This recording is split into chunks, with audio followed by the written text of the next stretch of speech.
All right. Good morning, Heather. How are you? I'm very well, thanks, Lena. That's great. Okay, so we talk about today about how people have this beautiful New Year's intentions to change and why this slowly fades away quickly. And you're going to talk about why that is and how the mind works and how we can make long-lasting changes to our lives, to the intentions we want to fulfill. So yeah, great. I'm excited. All right, well, firstly, thank you for inviting me. I'm not intending to tell you everything about how the mind works, but I thought at the beginning of the year, people often think this is the year I'm going to get fit. This is the year I'm going to really make it in my business. I'm going to change a job, get a promotion, whatever they want. But it's only the last roughly 3 years since I started studying Bob Proctor's material that I learned how my mind works. Now, I've been through school, I've been to teachers' college, been to university, I've been a teacher, and nobody ever explained to me how my mind works or anyone's mind works.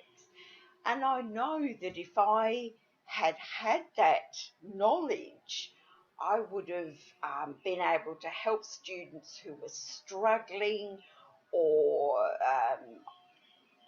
needed extra help. I would have been able to zone in on the area that really was holding them up, which is their beliefs about their ability to read or write or spell. Or I was an English teacher. And it absolutely astounds me that's taken me most of my life to get this very basic information. And I realised that all the study I have done is really been about gathering information. But the only time we really learn is when we take that information, we act on it, and our results change. So it's not all the cramming the information into your brain and then sitting down and writing an essay or doing an exam. And if you get X percentage right, you know it. Well, you don't know it because you haven't experienced it. You know it on an intellectual level, but you don't know it on an experiential level. And that's why New Year's resolutions don't work if the person thinks, say for example, take a really popular one. A lot of people say, "Oh, I've really got to get healthy this year," right? They know the benefits of exercise. They know how much exercise they should be doing, but they're not doing it. There's a difference between what you know intellectually because you've heard it from the media or you've read it or someone said it or you've looked in a bookshop and seen all the books about diets.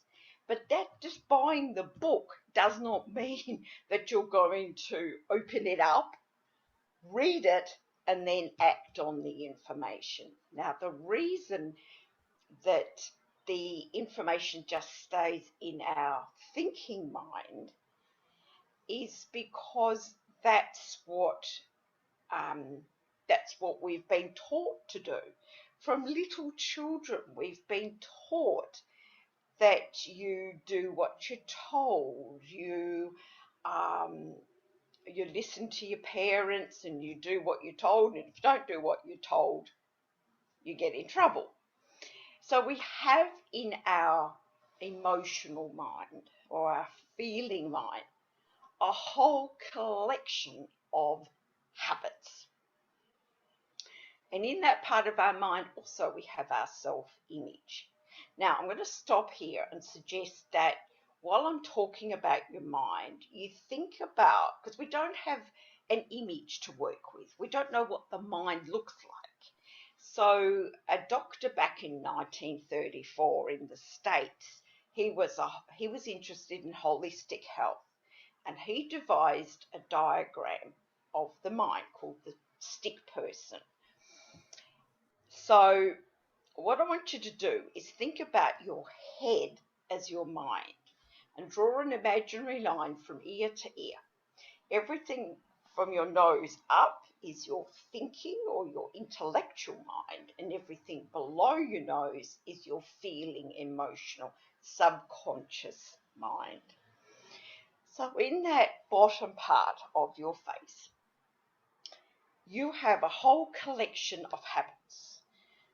The language you speak, the food you like, how you walk, how you talk, everything. Now, it's not all bad, because if we didn't have this collection of habits, we'd have to start every day and learn to walk and talk, which obviously wouldn't be practical. But there are a lot of habits in our mind which collectively form what's called a paradigm or an operating system for our lives that really aren't very helpful. So they're the ones we want to change. Now, so let's go back to our example of a person who wants to make 2022 the year they get fit.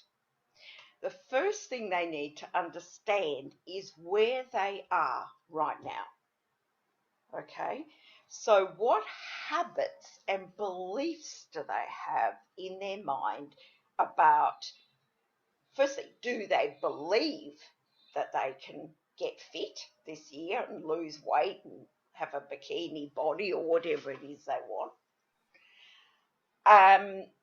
What habits do they have? Are they a person who likes to exercise, or they dread exercise and don't want to do it? What's their diet like? So where are you now? Where's your starting point?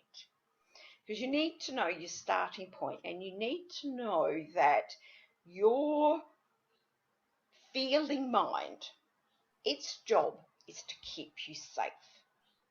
And it thinks the way to keep you safe is to keep you doing what you have always done, because that's what you're comfortable with. You might not like it, but you're comfortable.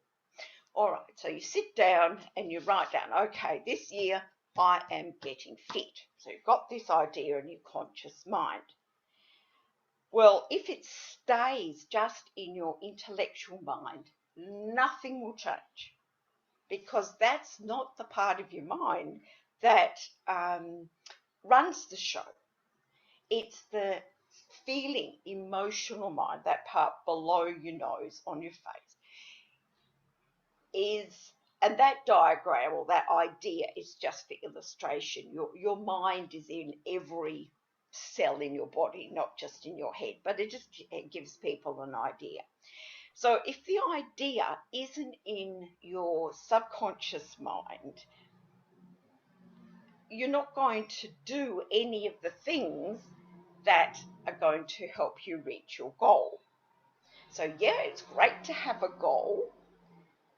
So my goal is, for example, to lose 10 kilos. Right, that's great. But you have to get that idea into your feeling mind. Now, people have heard of the law of attraction.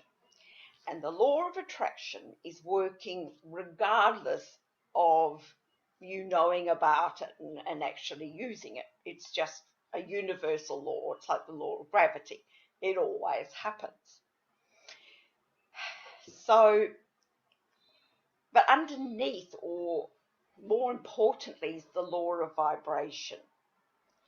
And the law of vibration, which is one of the universal laws, says that everything is constantly vibrating. And that's the vibration which is what attracts things that are on the same frequency into your life. So when you get that idea into your feeling mind, you are going to attract into your life the people, the resources that you need to help you achieve that goal. The subconscious mind also, the feeling mind, also gets your body moving. So when you've got that idea in your feeling mind and you're excited about it, then you are going to almost have to restrain yourself not to go for a walk. You don't have to push yourself. Your body wants to do it. And I've experienced this for myself. It's not a matter of, oh, I've really got to go for an hour's walk because I've got to do this.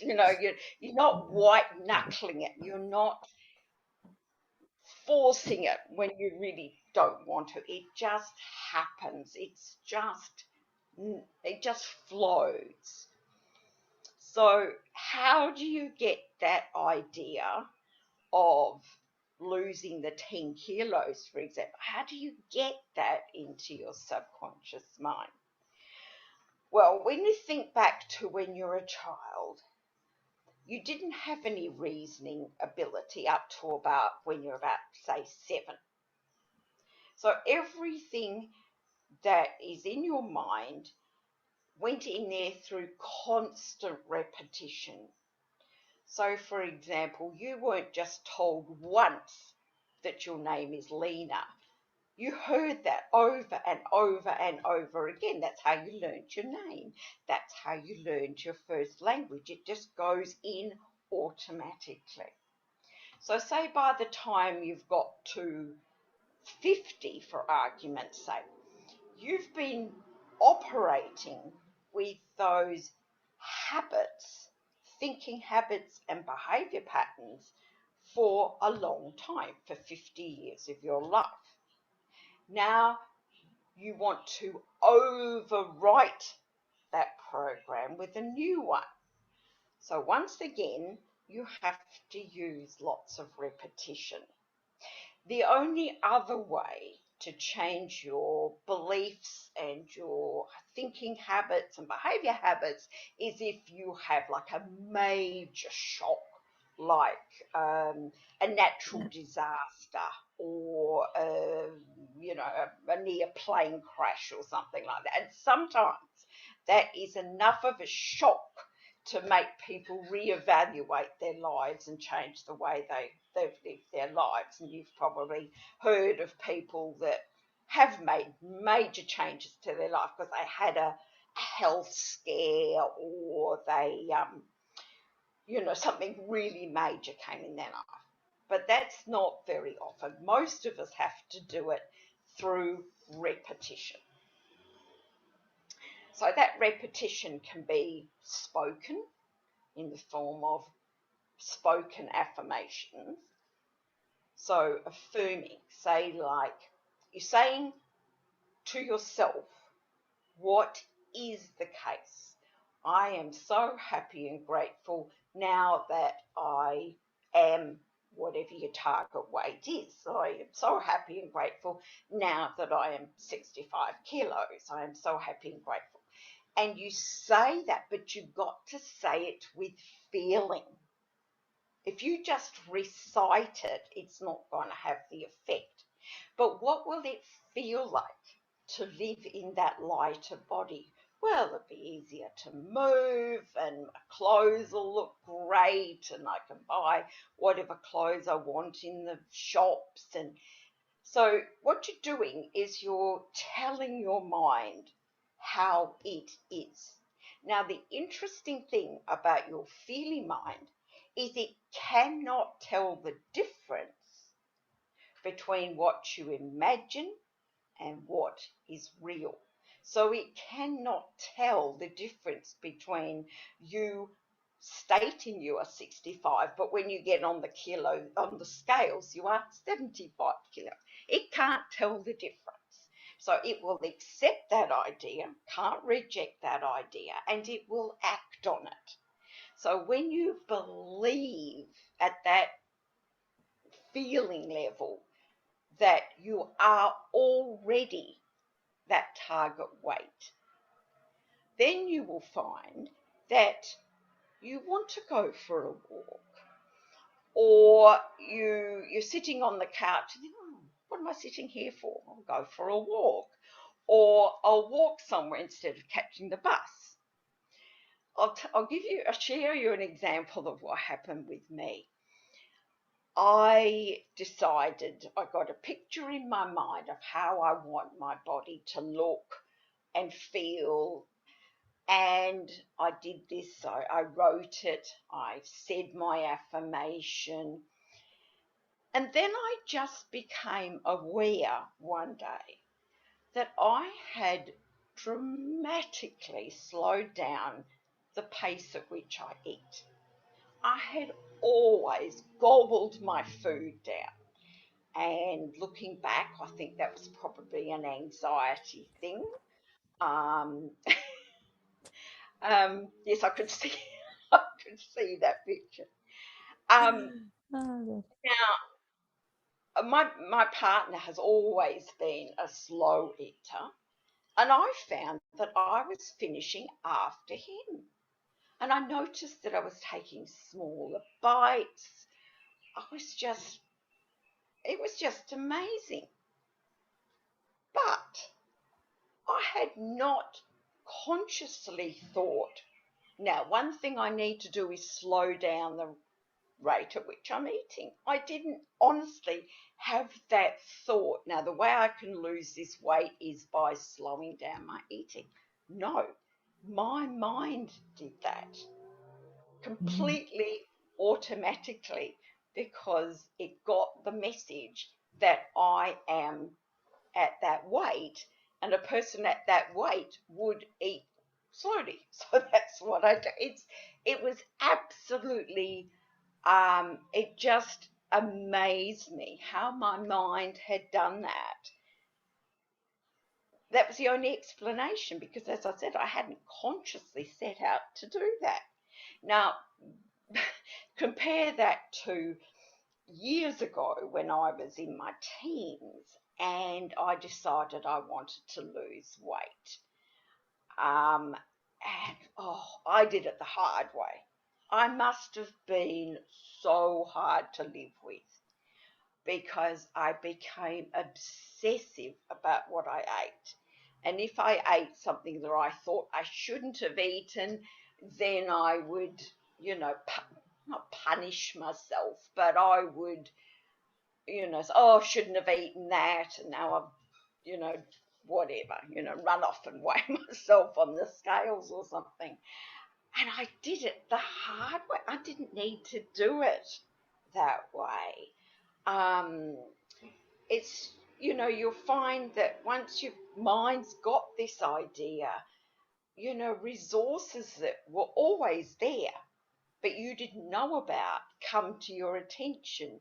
You meet someone who is a personal trainer, or as I said, you see a book, a recipe book or something. So you buy that, you take it home, you read it, and actually make one of the recipes. It's just amazing how it happens. So if anyone's got a lifestyle goal like that, they want to lose weight, they want to get fitter, they first need to understand change is an inside job. It starts with the way you think, right? Now, what we, and including me, grew up thinking wasn't thinking at all because we weren't using our intellectual factors, but we'll talk about that another day. We were just thinking that it was, you read the book, you answer the questions, and you know it type thing. So I get really excited about sharing this with people because I know it works and I do it myself. I've seen how it works in myself. It will work for anything, whether your goal is you want to increase your income, you want to find a romantic partner, whatever. So was there any questions you'd like to ask me? Because I've been talking at you. no, it's great. I think it's a good flow to not break the flow of what you're saying, because I think it's really it's so interesting, specifically on imagining that, you know, like that it's not your thoughts, that it's your feelings, and that you have to Feelings, sorry, I change that. interrupted. Yeah, go for it. Feelings originate from thoughts. So if Mm. a person's not feeling good or they're feeling low, what am I thinking? Am I thinking negatively or positively? I work with a guy who is in the habit of worrying about everything. It's a habit, and he will say to me at the beginning of the session, he'll walk in and he'll say, I'm a bit worried, Heather. And the first thing I'll say is, stop saying that. If you keep telling yourself that you're worried or you're a worrier, you will keep on doing it, because your feeling mind, it cannot reject anything you give it. So the more and more you reinforce the idea through repetition that I am a worrier, you're going to keep on worrying, because what you focus on gets bigger. So if somebody's got, say somebody's got a sore knee, and they start focusing on their sore knee, and they worry about it, and they might put some ice on it or whatever they think is the treatment, and they stop walking because, oh, I don't want to hurt my knee. Well, the more you focus and think about that sore knee, that's all you're going to experience is more pain in your knee, because your body is a reflection of what you're thinking about. So if you're thinking about pain, you're going to experience more pain. If you're thinking So negative how do you thoughts, change that right away then? right, the worst thing to do is say, if someone says, don't think about pink elephants, well, that's the only thing you can think about. So you've got to think about the exact opposite. So instead of thinking about your sore knee, think about something completely different. Pick up a book, listen to your favorite music to raise your vibration. And when you raise your vibration, you'll feel better and you'll forget about your sore knee. But you can also say something like, my knee is fine, right? Say the opposite, okay? But what if Because, someone, like, let's say someone has really an injury there and you can't ignore it because you can't walk anymore? What would you suggest then? well, we can, I mean, there's been amazing stories of people who have healed themselves. There's an amazing book called The Power of the Subconscious Mind by Dr. Joseph Murphy, and he has a whole chapter on dealing with health. And I think he had, in that chapter, he talked about some injury that he had. And several times a day, he would stop whatever else he was doing and spend time on thinking about that part of the body healing, that injury healing. Now, I'm not saying don't get any medical attention, but your mind can assist by, you can heal your body by sending it positive thoughts. Our minds are so powerful. Our But how minds do are, you, so there's obviously the brain, right? Then there is this intellectual part. Then you're talking about the mind, then feeling, then there's soul. How, all right. So, what would fit together? Where, for example, could I feel, how do I know that I feel the new feeling that mm, gets me towards what I want to achieve, if you know what I mean. Mm. Well, you'll feel good when you're thinking about what you want. You will feel good.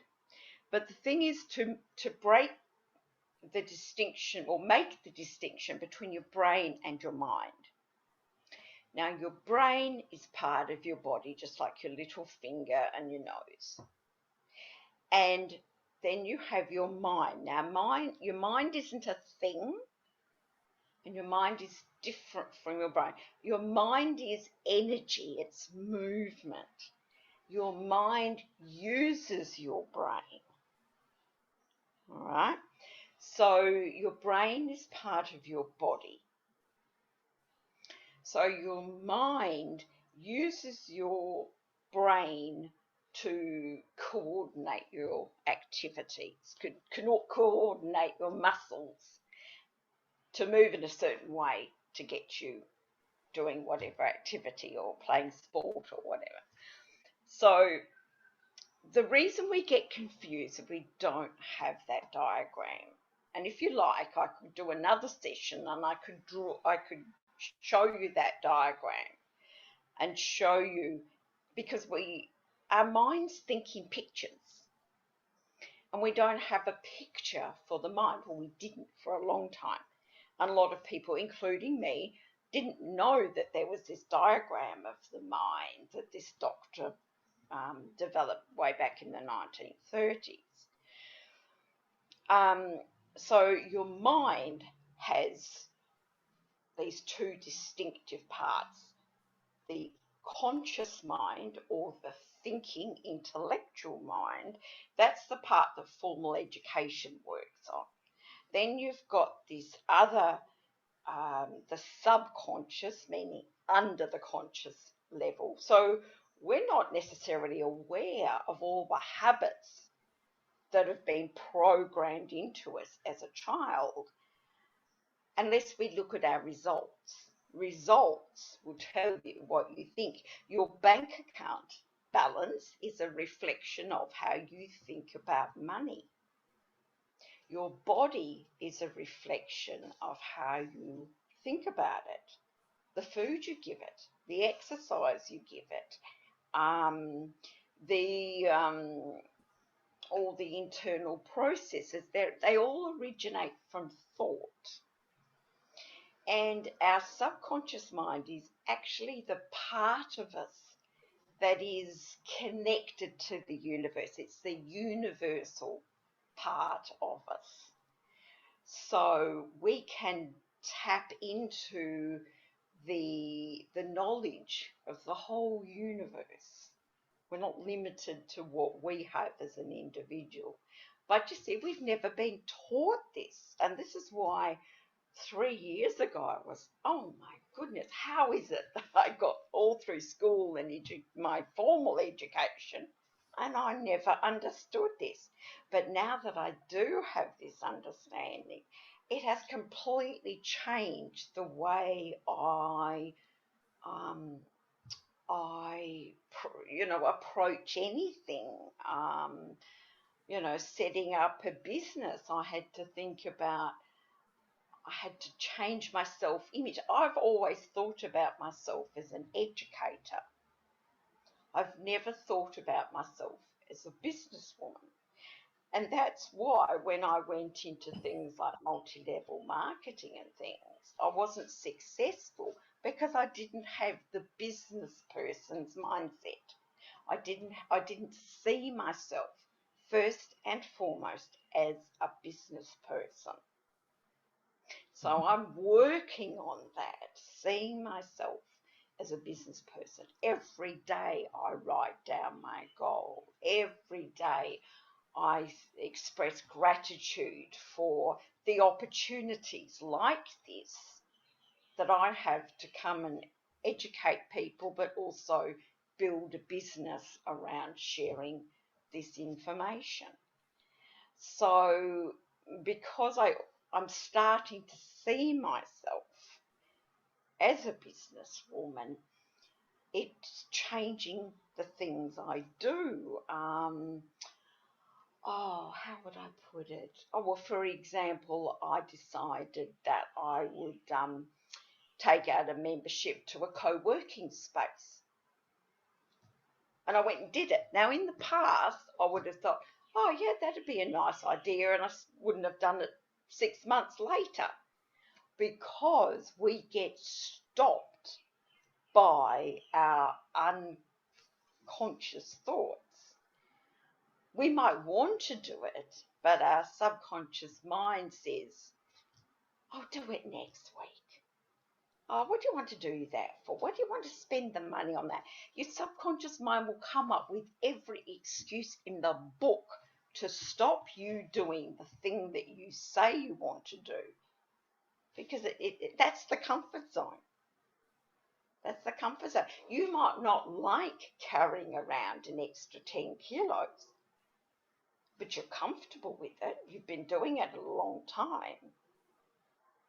So your mind says, when it comes to doing something that would change your body shape and help you achieve that goal of losing 10 kilos, your mind will say, oh, I don't think so. Oh, you're not going to go walking in this heat. Oh, no, it's too late. Oh, you've got to do this. Your mind will come up with all sorts of excuses to stop you doing the very thing that you need to do to make a change. And the learning comes from putting the knowledge into practice, acting on it, doing something, and seeing the results. Because another one of the universal laws is, whatever you put out will come back to you in an equal measure. So if you put in a lot of effort in a particular area, you'll get a lot of gain from that. You'll get the results. You say, oh, well, if that works, if I go for a half an hour walk every morning, I'm losing some weight. I'll keep doing it, right? But you've got to keep reinforcing it, because those habits will creep back. You go really well. And this is why people find it so hard to keep up with those New Year's resolutions, because they don't understand that we are habit-driven people. Most of what we do is habit. So you pretty much need to learn what kind of habits you learned from your outside during possibly most of your younger life, then also understanding what's in your unconscious, and then somehow with different tools bringing it to the conscious to then be able to be aware of it, change it, and then get the positive feeling with it to the future, like how positive your future can be in positive feelings. Is that what you're saying? Yes, feeling is really important. If you're doing something and you're forcing it, well, that isn't going to work. So I'll give you another example. I grew up, I was born with an underactive thyroid gland, so my thyroid gland only produces half of what it needs to. And I was brought up being told I was uncoordinated, I was clumsy, I was awkward, and that stopped me trying. I never learned to ride a bike, a two-wheel bike, when I was a kid, because I was clumsy and I was uncoordinated and probably fall off and hurt myself. So that pretty much persisted for a lot of my life. So if I wasn't in the habit of exercising regularly until I was, say, in my early 20s maybe, and don't try and change everything at once. Just try and change one or two things at a time. So say, okay, I'm looking at my life, I'm overweight, I'm not fit. And of course, the pandemic hasn't helped, has it? So I'm going to focus on my exercise. And I'm making a decision. I am committing to doing a half an hour walk in the morning, right? So it's a matter of substituting a helpful habit for a non-helpful habit. The non-helpful habit is lying in bed, and then when you get up it's too hot in summer to go for a walk. The healthy habit is getting up early, going for a walk, and you feel fantastic. You get that, you just feel good, and it's cool, and you feel energized after your walk. So that's one habit, okay, I'm starting to introduce. So you look at, okay, what am I doing? What am I doing in my everyday life that's not helpful in my goal of losing weight? And one thing is I don't, but just for example, it could be I sleep in. So I don't go for an early morning walk. So I said, okay, well, that's not helpful. What's the exact opposite of that? Okay, getting up early and going for a walk. All right, so that's one habit I want to bring in. You've got to replace an old habit with a new habit, because otherwise, if you just take the old habit out, your mind doesn't like a vacuum. You've got rid of the old habit, but if you don't put in a new one, you're just going to develop some other, some other practice that isn't really very helpful. See what I mean? You might lie in bed and scroll through your phone or something like that. And then you feel, oh, that's another day I haven't exercised. Oh, well, too bad, I'll start on, and it's, as you say, your New Year's resolution just dwindles, and by February you haven't lost an ounce or a gram, and I'll do it next year.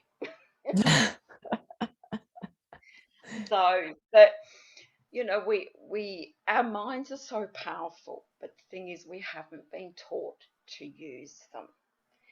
And that's what I want to help people understand, how their mind works.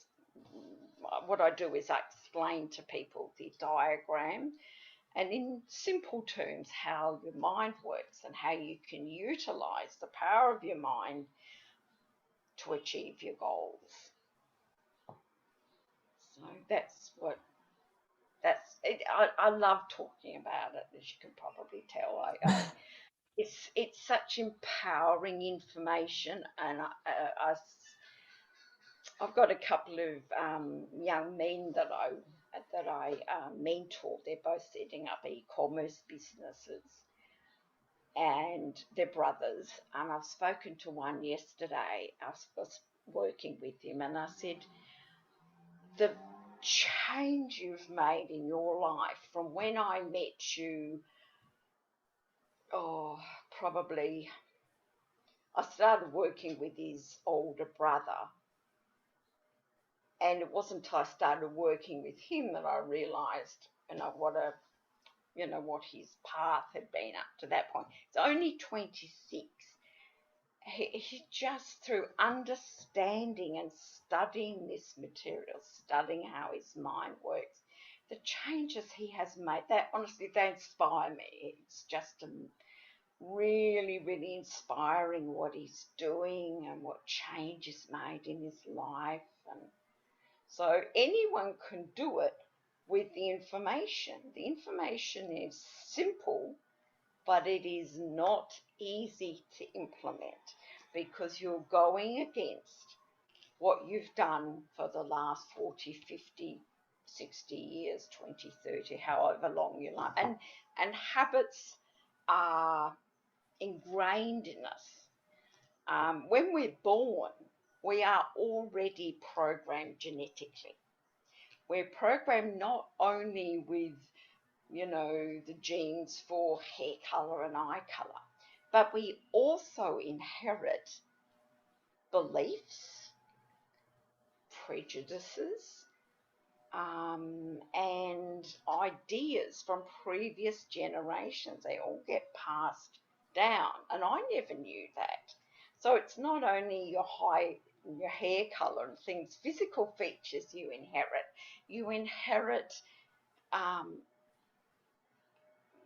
behavior patterns. And a number of years ago, it would have been about 7 years ago, I did a program called energy profiling. And through doing that, I discovered that the way I think about my relationship with money is very much like my maternal grandfather's.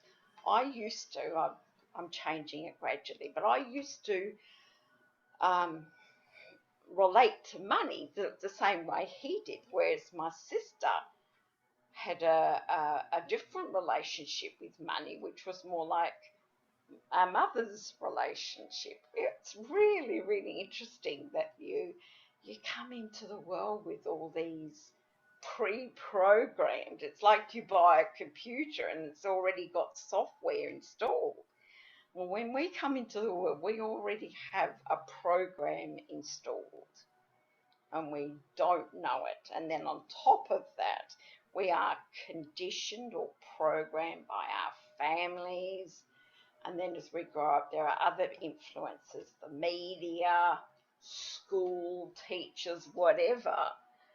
And it's not until we're about, say, 7 or something that we even develop the ability to reason and the other intellectual faculties. So what I'd like to offer is, if anyone really, really, if you really know what you want, whether it's something to do with your health or your finances, or you want to meet your soulmate or something like that, I do have a email. People can contact me through that. And I'm happy to sit down with people. I'd prefer face-to-face, but I can do it over Zoom. We'll do it over Zoom. And just have a look at, what do you want and how I can help you understand how you can use your mind to achieve the results you want. Amazing. Well, that's really great. Well, thank you so much for this. And I will put all the details in the show notes of the YouTube channel, but also I will link your email address so people can contact you on that. Yeah, awesome. I'm sure we're going to have another interview about other topics, but thank you so much for this one. And yeah, great. Thank you, Heather. Thanks, Lena. Bye.